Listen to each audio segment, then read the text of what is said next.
Federal Treasurer has welcomed a call from the Business Council of Australia for a tax revolution and boosting government subsidies for future-focused industries. But Jim Chalmers is resisting a push from the country's business leaders to raise the rate of the GST.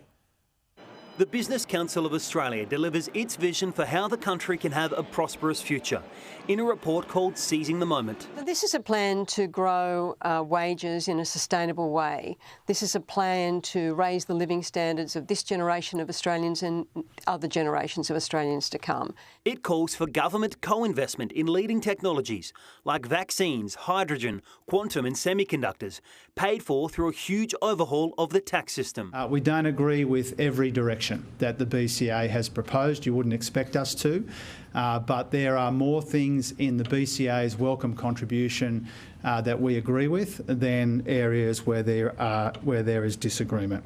If you look right across energy and housing, human capital, institutional reform, there is a great deal of alignment with the Albanese government's agenda. The report says Australia's GST rate is too low and its base too narrow.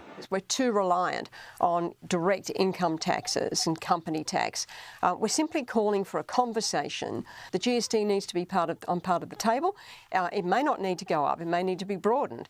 Yeah, that's one of the things that we don't have agreement with the BCA on. We don't have any plans or any intention to change the rate of the GST. Research commissioned by the Business Council of Australia found that in the future, the health, manufacturing and technology sectors will all become stronger parts of the economy than mining. Meanwhile, the government's latest intergenerational report also reveals a ticking time bomb in the health and care sectors as more and more Australians live well into their 80s and beyond.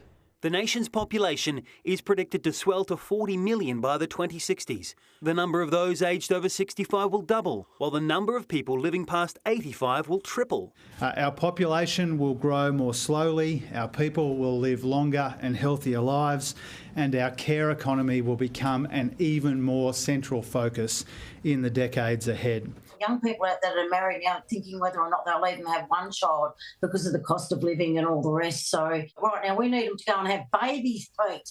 We need them to go and have babies. That's what we need. Otherwise we're going to have no one to look after us. The opposition says it will use the intergenerational report, released in full on Thursday, to craft its policies on immigration. We want to be able to have a look at the intergenerational report and look at it in detail. We want to see where Labor's Big Australia without a plan is going to lead to, and then we will come up with a policy in the lead up to the next election. Joel Phillips, Sky News, Canberra.